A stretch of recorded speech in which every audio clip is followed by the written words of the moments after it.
안녕하세요. 오늘부터 불교 입문에 대한 책을 읽어드리겠습니다. 요새는 이어폰으로 듣는 걸 즐기니까 음악도 들으시지만 이렇게 책 한 권을 끝까지 한번 들어보시는 것도 좋은 시간을 보내는 것이 아닌가 생각해서 제가 한번 읽어서 올려보겠습니다. 감사합니다.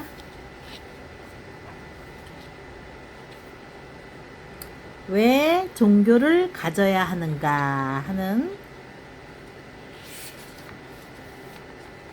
하는 걸 가지고 읽어볼게요. 학습 목표는 종교는 왜 필요하며 종교의 역할은 무엇인지 살펴본다. 또 하나, 다른 종교와 구별되는 불교의 특징을 이해한다.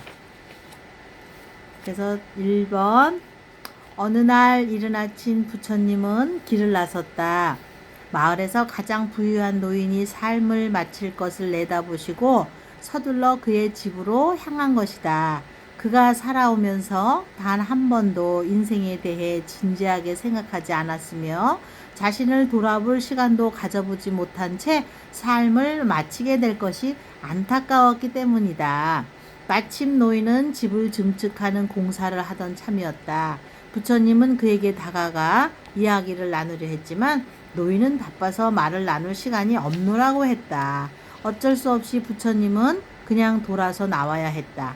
하지만 부처님이 몇 걸음을 채 떼기도 전에 집안에서 비명소리와 함께 구슬픈 울음소리가 터져 나왔다.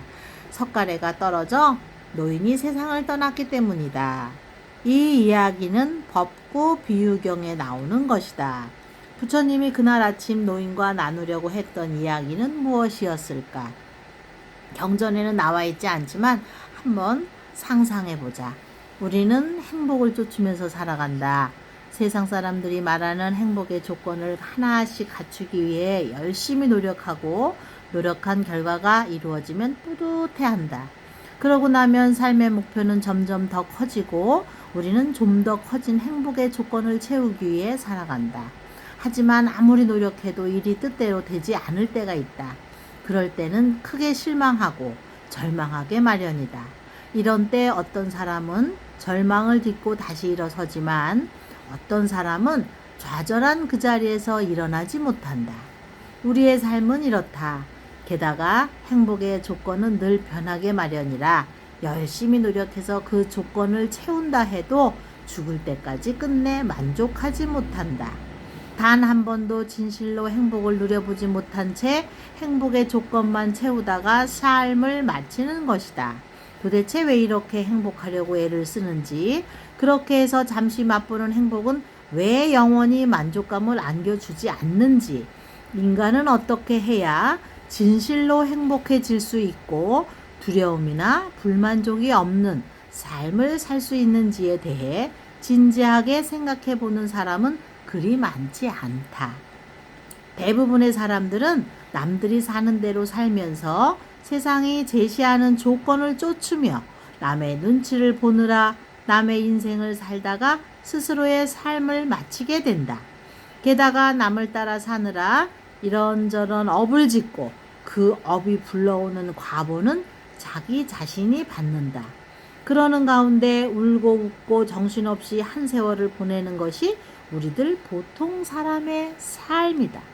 세상에서 가장 소중한 것은 나 자신인데 단 한 번도 나는 어떤 사람이고 나에게 어떤 가치가 있는지를 진정으로 생각해 보지 못한다면 얼마나 안타까운 일인가. 이렇게 말하면 내 인생이니 참견하지 말라고 하는 사람도 있을 것이고, 인생이란 게 본래 그러하니 어쩔 수 없다고 말하는 사람도 있을 것이다. 하지만 세상 사람들이 너도 나도 추구하는 삶을 살면서 왜 행복하게 웃는 시간보다 두려워하고 슬퍼하고 근심하는 시간이 더 많은 것일까? 아마 부처님은 그날 아침 노인에게 단 한순간이라도 자기 인생의 진짜 주인으로 살아갈 여지를 안겨주고 싶었을 것이다. 경전에는 이와 비슷한 이야기가 많은데 다른 경전에는 젊디 젊은 청년의 이야기가 있다. 부처님께서 깨달음을 이루신 지 얼마 지나지 않았을 때 있었던 일이다. 한 청년이 이른 새벽 집을 뛰쳐나왔다. 그 청년의 이름은 야사, 그 집의 외동아들이었다. 야사의 집안은 아주 부유해서 그는 모든 쾌락을 누릴 수 있었다. 지난밤에도 야사의 집에서는 평소와 다름없이 커다란 잔치가 벌어졌다.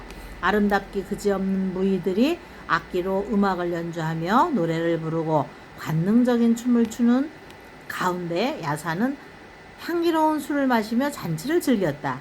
술과 욕정이 밤늦도록 흐르는 가운데 어느 순간 야사는 술에 취해 골아떨어졌고 무희들도 악기를 아무데나 팽개치고 쓰러져 잠이 들었다. 이른 새벽 야사는 문득 눈을 떴다.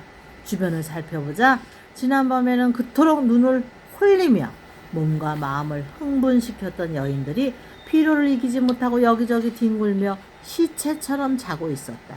야사는 어젯밤 그토록 화려했던 여인들의 모습에서 죽음을 보고 절규한다. 오, 괴롭다. 아, 끔찍하다. 야사는 허무하고 고통스러운 마음에 집에서 뛰쳐나와 이리저리 헤매었다. 그러다가 그대여 이리 오시게 여기에는 괴로움이 없다네 라는 이끄는 소리를 듣고 숲으로 들어가 부처님을 만나게 되었다. 야사는 괴롭고 고통스러운 마음을 부처님께 토로했다. 그리고 자리에서 부처님으로부터 위안을 얻고 진정한 즐거움, 부서지지 않는 행복의 길로 나아갈 수 있는 가르침을 들었다. 야사에게는 그 어떤 것도 부족하지 않았다. 집안의 부와 명예, 젊고 아리따운 신부, 밤마다 이어지는 쾌락의 향연. 하지만 그 끝에서 무엇이 야사를 기다리고 있었을까? 물론 모든 사람이 허무하고 고통스러운 마음이 든다고 야사처럼 집을 뛰쳐나와 부처님이 계신 숲으로 향하지는 않을 것이다. 하지만 살면서 한 번이라도 집이라는 울타리, 직장, 사회 등 경계안을 진지하게 들여다볼 필요가 있다. 이런 삶이 진정 우리가 원하던 것이었는지를 돌이켜봐야 한다. 야사처럼 집을 나오지 않더라도 자신의 삶을 부정하지 않더라도 지금의 삶의 진정한 가치를 담기 위해 깊이 고민하고 또 고민해봐야 한다.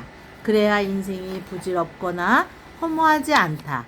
세상살이의 고통과 즐거움에 진지한 고민이 더해지고 깊은 사색이 실렸을 때 인생을 알차게 꾸려갈 수 있기 때문이다.